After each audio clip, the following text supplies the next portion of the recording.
Hello, everyone. How are we? Hope everyone is doing great. I know we are. Before we start, let us introduce ourselves. My name is Irina Lakicevic, and I'm an artist. And my name is Christian. And I think I'm not entirely unknown to the world. I think most of you know me as a fashion influencer. That 5 years ago, 4 years ago, 4 years seems accurate. yeah, 4 years ago, completely disappeared from social media, apart from a couple of sporadic inserts, but has completely disappeared from social media in order to focus on art. And I think that this is where the story starts. Yeah, I think that is the goal for today.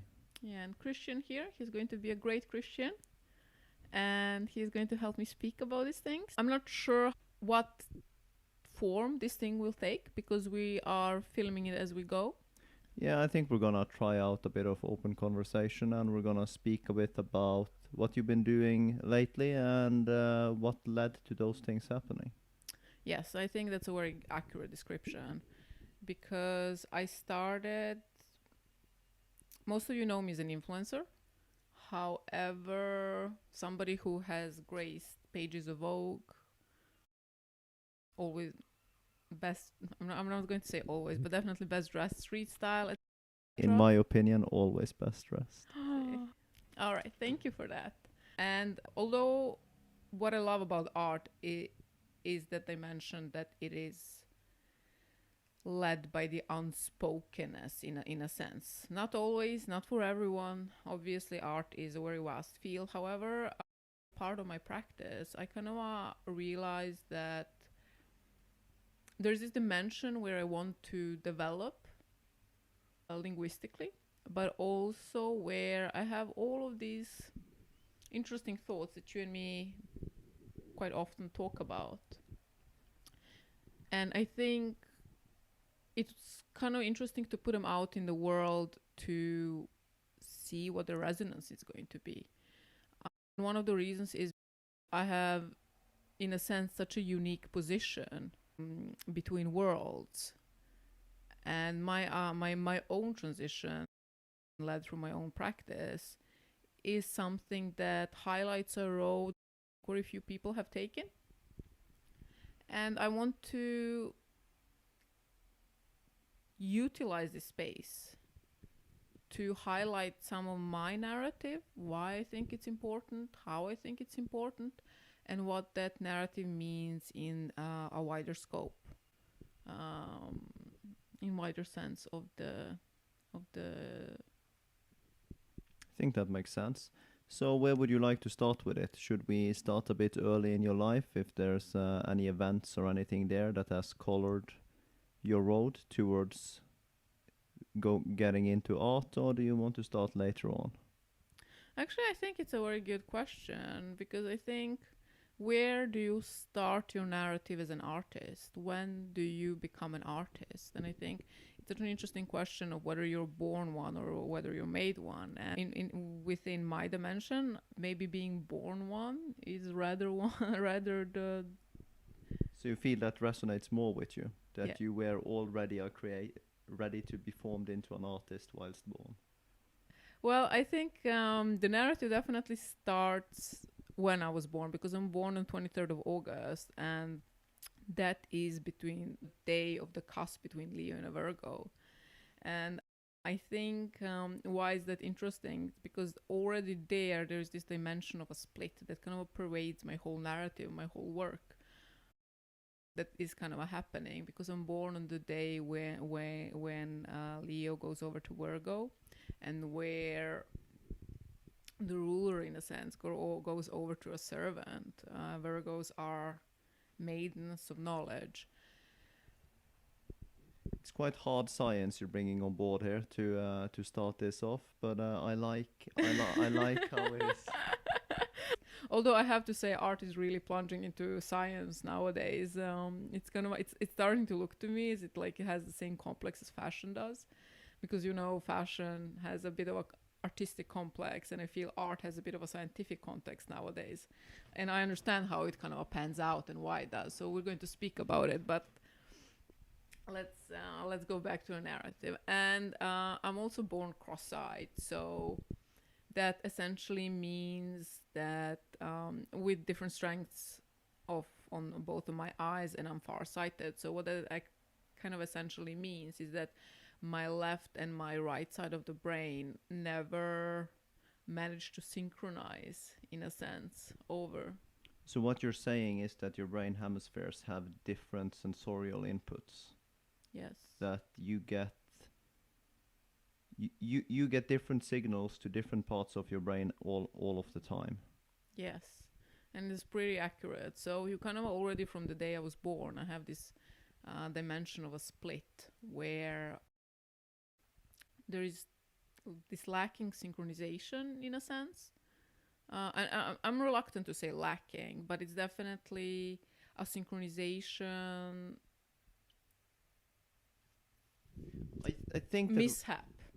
I think that a fair thing to say is that most people will have a more succinct worldview at the start, where their senses is functioning with more of sameness on the senses, whilst you have had a very different perception. Like you have had different inputs throughout your first years and your years after, which is very formative in how you perceive and how you build your worldview. I mean, sorry guys, I'm a bit nervous today. I don't know why, because we have done this couple of times already. This is our like third or fourth take. Not on this episode. We've kind of filmed a bit things here and there, so I'm a bit nervous. There's a few episodes that we've tested out that will be released later. But I think what is fascinating with, as you say, like with the first formative years, is the fact that I'm so far-sighted at +3.5. Things start looking as an abstract painting. So my eyes have never been used to this sharpness of visual experience that I think most of the people have. However, since I had to wear glasses from early on, I kind of have that like split coming up into my life again, where the glasses provide a sharp narrative. Like I can perceive things visually sharp as normal people do. However, on the sides, I see blurry. So kind of I have like the distinction kind of going back and forth within already early in my existence, in my experience. Was there any other treatments that you went through for this that might have even made this split even more distinct? Yes, I used to have an eye patch. So in order to oh my god, I need to find the photo. It's a very good photo. I used to wear an eye patch on one and on the other eye because they weren't synchronized in order to activate my muscles. So I was like a pirate from very early on, and my parents loved Annie Lennox, so I had the short hair. And to kind of continue that narrative, that again builds upon the dimension of a split, is that on the day when they tried to baptize me, emphasizing tried in this. Yes, I hit a head on the church restaurant door, which is also quite important for the later narrative. I thought it was church door, but it was a church restaurant door, which kind of makes the narrative even more powerful in my eyes. And I had to, which led to me having a horizontal split on my forehead, as a memory of that attempt. So I think already from the onset, my experience has never been unified to an extent where other people's usually has. And this multidimensionality was something that I was always fascinated by, because we as systems are as such, and I think many people that would kind of contribute to this thought we are a sum of the inputs that has created us up to a certain point. Yes. Are you talking about all the inputs that creates us into the being, or are you talking about subsystems making up the whole systems of a human being, as in organically? Well, I guess both and. I don't think they're mutually exclusive.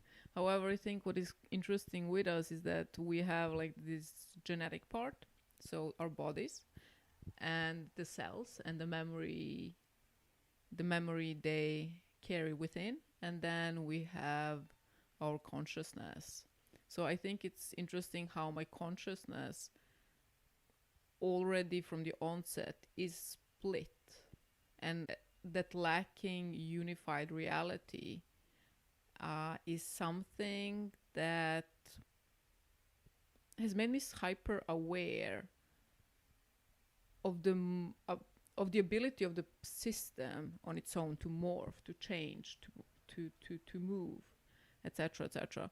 So I think that question, like, do you become an artist or you made one? I think in my from the very onset, on existence, my own experience already bears with it so many questions about the nature of our experience, the nature between the system and its user, in a sense that I sometimes think that it kind of becomes a really interesting discussion in the context of free will. And also really interesting discussion. It does. Like, yes, did I ever there. have Let's a choice? First episode. Let's do free will. Yes, please. But but this is what I'm telling you. And with my mother, who's a neurologist and psychiatrist, or was before the war, and my father, who was an economist, who worked for this. He was a marketing director of a very large complex in Serbia, or on Kosovo. So I think already there you have an artist in making. You have a lot of fuel for it, at least. Yes, because like I think it's quite beautiful to think about it, because not only have I this very morphable existence or experience, visual experience, in the sense that, like, when I have glasses, everything is sharp. When I don't have glasses, everything looks like a abstract painting. But also growing up with mother, who's a neurologist and psychiatrist, does definitely it brings with it the promise of understanding of self-analysis and analysis of everything else around you. I feel that you might have been presented with multidimensionality at a very early age, both in between, maybe. Like, all children will have to go through feedback from their parents, how they perceive things, what is being perceived, etc. But I would believe that with your mother and her background, you might have seen this to a higher degree, and that connected with how you see the world, and you have this multidimensionality where you can look to the side and you have one viewpoint, you have forward, you have one, and then you're mixing it up with sometimes covering up one eye and sometimes covering up the other. Yes. And you have different strengths on your eyes as well. Yes, so which means that your brain is having a different way of mapping the world every second day. Yes, and I think it's kind of interesting. I think about it almost like in the context of horoscopes. I'm not sure who believes in horoscopes, but in a sense I do. But as a context of a memory structure, I'm a Virgo with the moon in Capricorn. So I'm on the cusp between Leo and a Virgo with the moon in Capricorn. But my experience, given the understanding of the through the constant psychoanalysis, early understanding of the feedback loop, and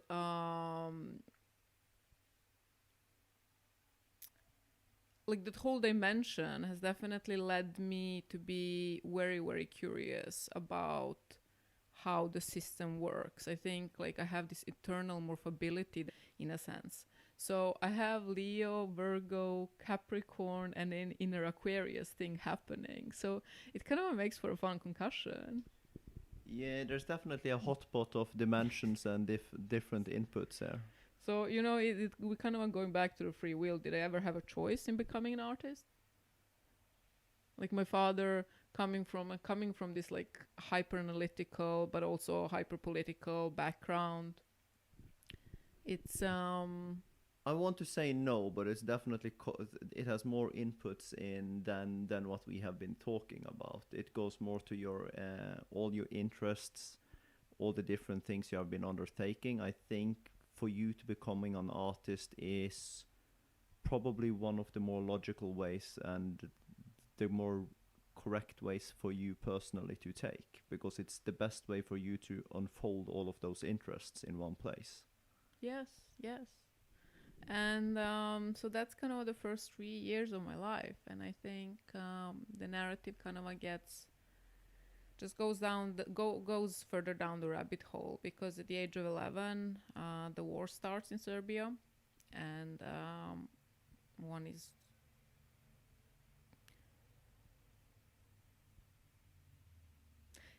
it's very difficult to describe that state without using very strong and very horrific language at the same time. But at the same time, I kind of exist within the split. It's my story, and I'm not shying away from it. But at the same time, do I want to put that narrative into this context? We can. I think the narrative, I do understand what you're saying, but the narrative is definitely having an effect on what happens later and what forms you. So the narrative will always be a part of this context. Exactly. Like, I mean, thank you for that. Because I think even the war has such an interesting dimension. Interesting is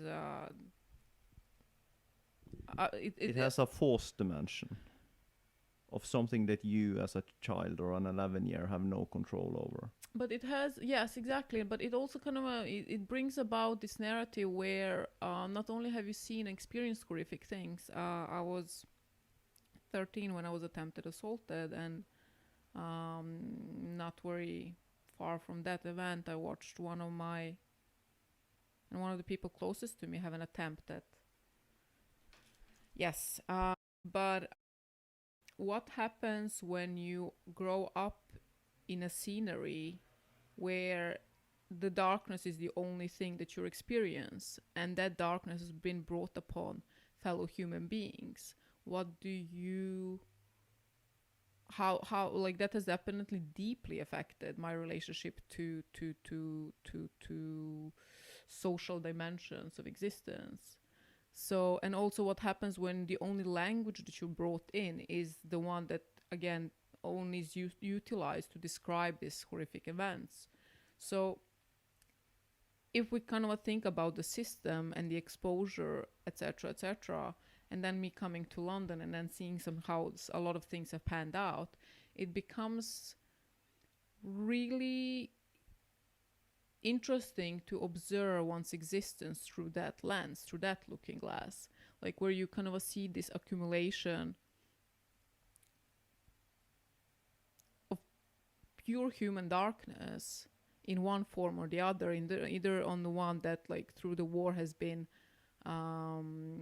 forced upon you, and on the other side, when the people that have experienced these levels, what are the stories they're going to tell? I think a lot of stories that have been told are brave ones, are happy ones. People hold on to that, but at the same time they are very deeply laced with this bitterness and sorrow, and you grow up in that, and many people have. And already from the onset, one starts, especially with my background and my experience, one becomes really interested in how things intertwine and how A becomes B and how it ties to C. Because my whole experience, especially the visual one in the early years, has kind of made me aware. First, it has made me hyper vulnerable. So I wasn't very I was very active, but I wasn't a very social child. In the sense, it has made me quite vulnerable. But in the sense, it has also allowed me to sense past the visual experience, And I think that's the dimension that has ultimately made me an artist, this ability to sense past the visual and really emphasize things that we would encompass with words as intuition, gut feeling. So if my eye wasn't very discerning, my mind definitely was from the very early age, for better and for worse, to be honest. Which is very interesting because when I met you, I know you as a person with a very discerning eye as well. Which is very interesting how all of these three things has sort of become a strength, even though, as you say, your visions have had quite a lot of challenges on it. So yes, maybe that's one of the reasons why. Like maybe that is like why I like staring at the things until they're not the things that you're staring, or at least until they stare back at you. But and I think how all of this kind of starts panning out is very fascinating, because at the age of 15, I was 15, I turned 15 1 week after arriving in the refugee camp in Norway. So my father, um, I now I can imagine the strength that he has to undertake such a journey. But then again, the war has left us with almost nothing, and he undertook such a strong journey that kind of brings us to Norway, and where we have spent 4.5 years as refugees. And I think you and me met like a year after we got the permission to stay. Yeah, I think we met the year you got the permission. yeah, permission of residency. So what happens is that we arrive in Norway, but then it's kind of like the schooling question, and me and my brother managed to learn Norwegian within a year of our arrival, to such an extent that I was allowed to go to the high school, in Norwegian high school, because that was not the usual route. It is, especially within a year, it is not supposed to happen, and you actually had to apply for a special permit to be allowed into high school, right? Yes, that's very true. So what that means, people hear these narratives and you're like, oh, okay, cool, that happened, great, that happy thing, like, but at the same time that means that you had to put out all your hurt, everything that has ever happened to you aside, and just focus on one thing. And I think linguistically and like mentally it becomes also a very interesting dimension, because at the age of 15, 16, 17, where people starting really socializing and being introduced to a society as adults, in a sense. It's very formative and developmentally important years for young youth to step into and start developing into adults. Yeah, so one is reduced at the same time. One is reduced to um,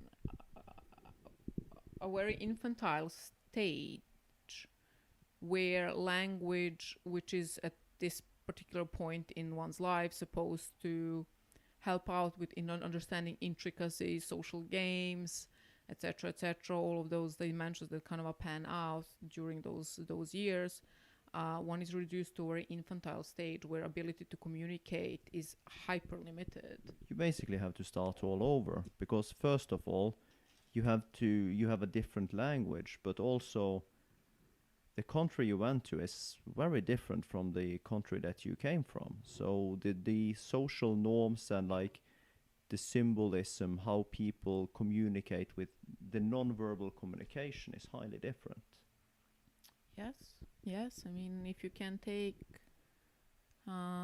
Serbia is as far as one comes, far away from Norway, because Serbia kind of starts entering the South European territory, and South and North are very different regions and very different dimensions of communication. And I think this is actually a bit of a funny story. Let's kind of lighten up the mood a bit. Me in Serbia, the way one communicates and how one creates bonds is through this dimension of talking about oneself and one's own experiences. And I see Christian laughing already. It's important to share. Yes, it's very important to share. It's very important, and people that kind of know how to engage within those realms are the ones that are in high esteem. And however, when you live in Norway, that is not the route you want to take. It's not necessarily where you start. No, no. Oh, yes, no. I mean, that's not where you start, because the way the Norwegian customs of social introduction and social dances, the dimension they operate within is very far removed from talking about yourself. You actually learn how to ask questions about the other. You engage with the other first before you implement your own narrative. And that's not something that you understand. That's not something you understand when you arrive, and especially that's not something that you're even thinking of when you arrive. When we arrived in Norway, I turned 15 in a refugee camp.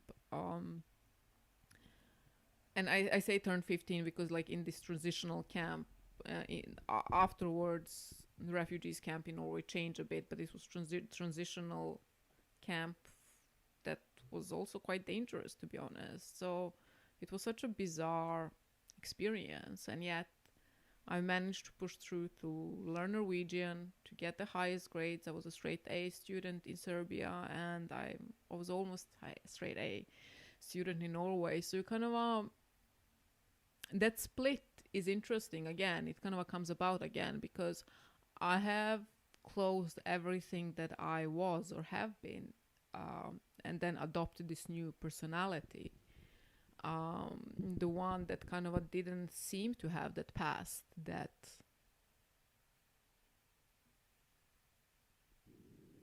we are speaking of now, and that I became aware, I think, when we came to London. We met the year I started studying dentistry. So the year that we were granted the permission of residence was the year I was admitted to dentistry. So I studied dentistry for 5 years, and we met the first year. So what basically happened is that you came to Norway at 15, you finished up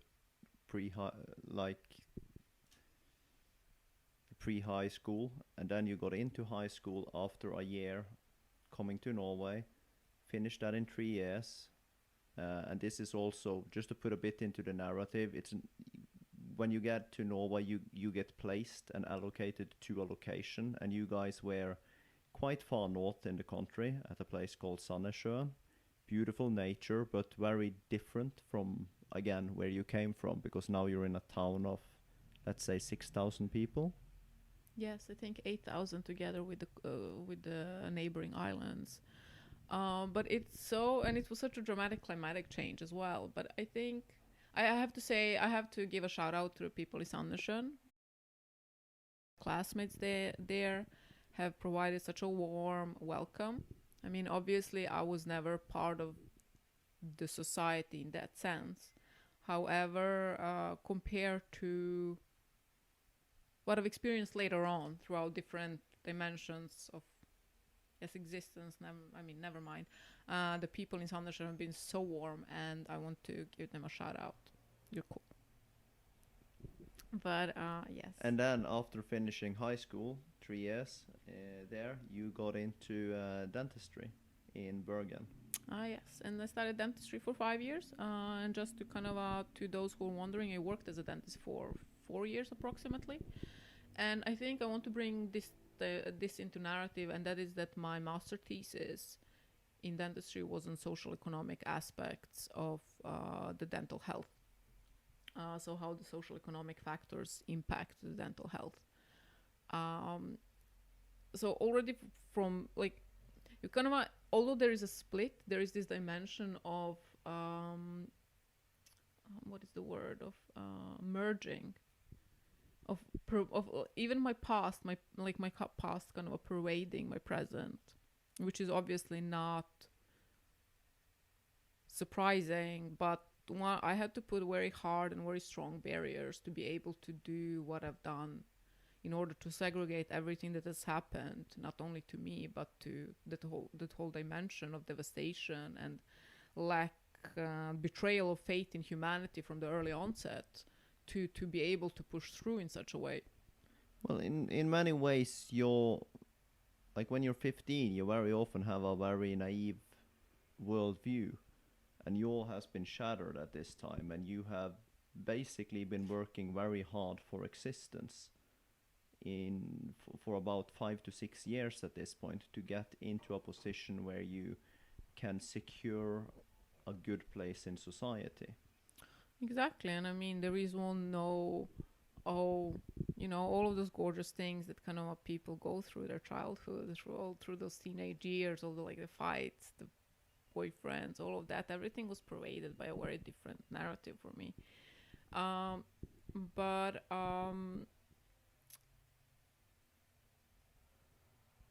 it's very fascinating to me to speak about these things now, and yet know that you only know me as this girl that has definitely conquered the fashion world and reached the stars in many ways, before seemingly giving it all up.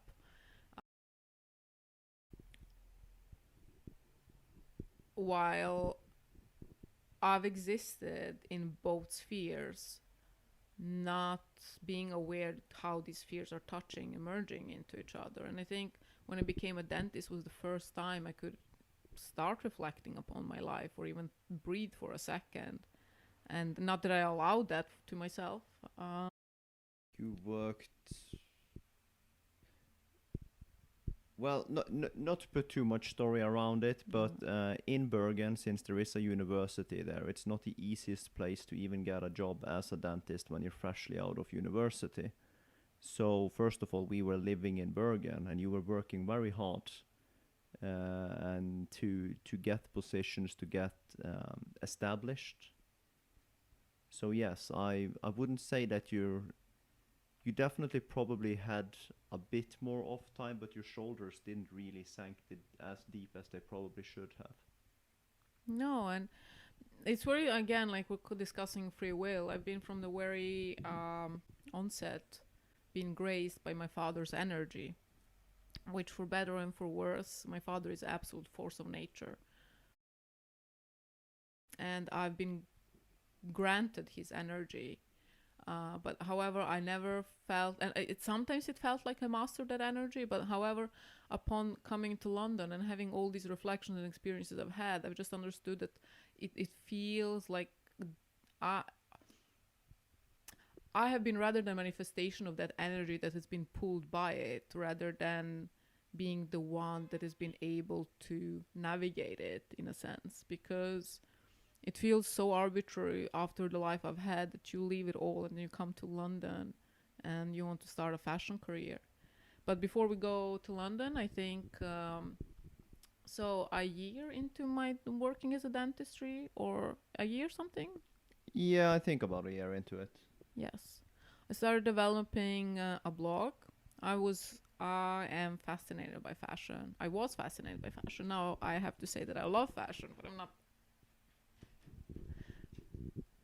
You were very much enamored by it when I met you. Like fashion was a very big part of you.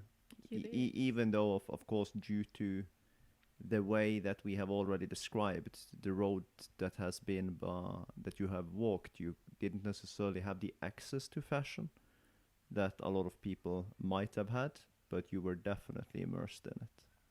I think it's such a fascinating act. It's a fascinating act that repeats itself constantly on a global scale, that we all conjointly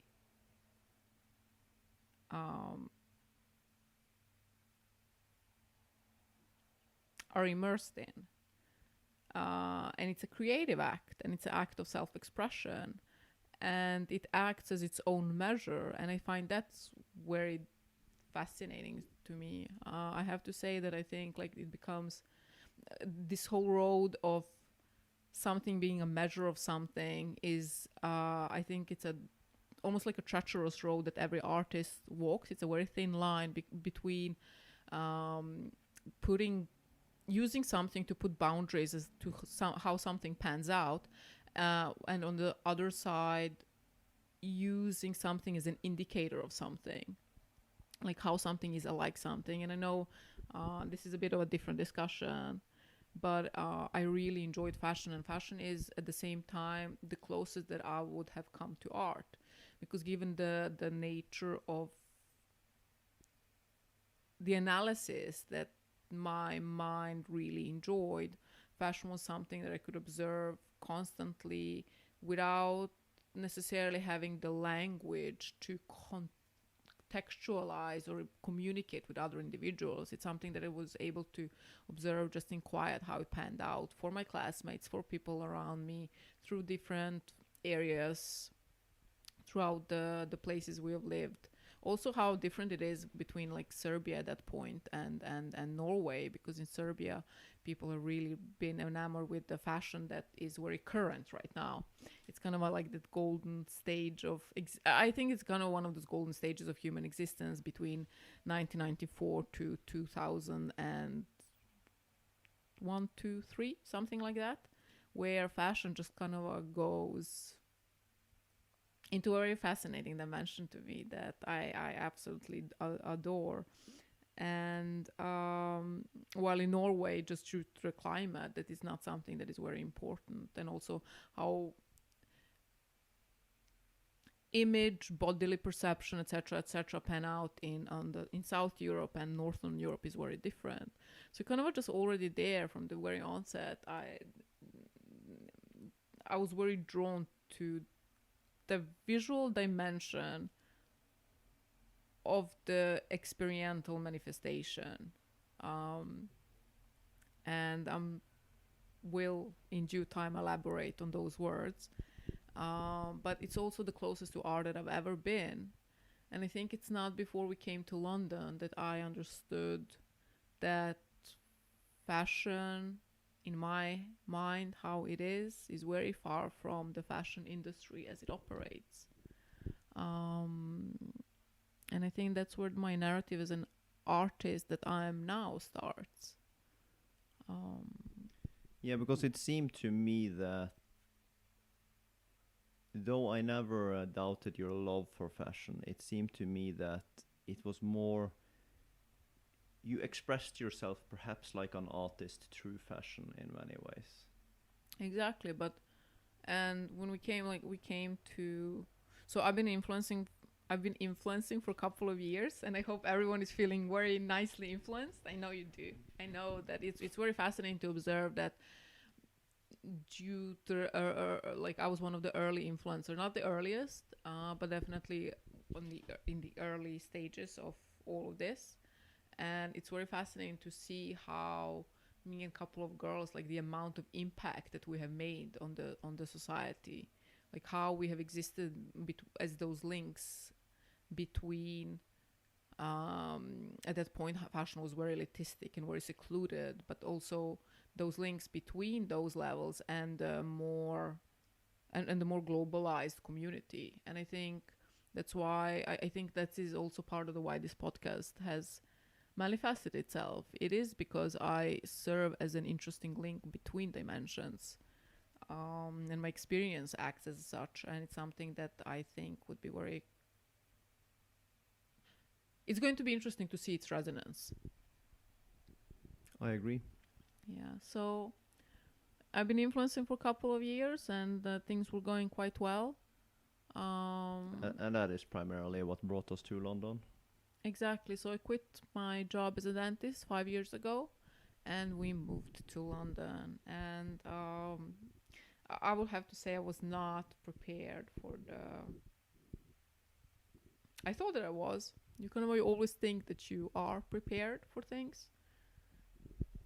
Yeah, but once again, if we talked about you having societal changes, this is definitely the third societal change that you experienced. And I think in many ways the most extreme one that is also um, in many ways, because I think that there's so many dimensions of existence in a bigger city that people, yes, I mean it's a whole Alice in Wonderland experience without people even understanding why it is so. I don't think anybody who has not lived in a big city can. It's very difficult to comprehend that experience. In many ways, it is fairly obvious on a base intellectual level Yes. to see that it is as such, but you have to have lived there and maybe been between places where it isn't as such to see how big that gap is between them. Because it's pretty clearly stated already through science, etc., that the more people you have together, the more ideas, the more, in many ways, the more effective human beings becomes into coming up with new ideas, which also means that the people participating in this will develop. Now we'll go over to my view on it, but will develop on a different level than people from less than people from other places. I think it's also very interesting to think about, but we will discuss this in the next episode, I think. How it pans out in the context of time. And I will just give you that little cute clue, and I will leave you with that. What cultural epicenters, conglomeration of people within a hotspot or less density of people, how is that connected to time and what does it mean? So I'll leave you with that nugget. But why art? And we come to London, and I think I have this absolute epiphany that ultimately also broke me. I think when I saw the harshness of the world, it pulled me straight back to the narrative that I have worked very hard to put barriers against. But seeing the harshness of existence here in London and how interactions work and on which level, and the disregard for many things that I love that you kind of are going back to science, but science says over and over again what are the ideal dimensions for humanity to develop in a constructive way. And it's very fascinating to me. It has been very fascinating to me to observe how strong level of disregard there is for that in bigger cities. And not just in fashion industry. I mean, fashion industry is one of the more extreme spaces, but that kind of pervades everywhere. You kind of hear a lot of stories about a lot of things. So I think in that context, I thought that I came to London with a lot of energy, and I was ready to I don't know, make it. Maybe that's the correct word, but definitely utilize this energy that I have to push in a different direction. But that energy ended up imploding on me. And this whole dimension of human experience with what I was able to observe and how I was able to read that chart, in the sense that I've experienced humanity only through quite extreme darkness. How, for example, my search for friends as opposed to, for example, collaborators. I think in London, in big cities, people have learned to collaborate in different degrees, but they had friends. That's a whole different dimension. But like how that search for social warmth, not necessarily acceptance, but social warmth, kind of clashes with how the city on its own work, and then my own interpretation of that narrative, and how that kind of leads to me understanding that the barriers that I thought that I had were quite paper thin, and that whole darkness, with the amount of energy that I had, kind of falls upon me and just glues me to the ground. So is this where we can say that maybe for the first time, it's wrong to say for the first time, but is this a place where we can maybe say that the pressure started to come back, and this also brought with it a lot of incidents from earlier in life, from the periods like war, etc.? and brought all of these emotions into the concoction as well. Yeah, I mean, that dimension of trauma came creeping from nowhere, and I broke. And I smile now because I find it's very fascinating, because the signs were there, but it's not as obvious to us when we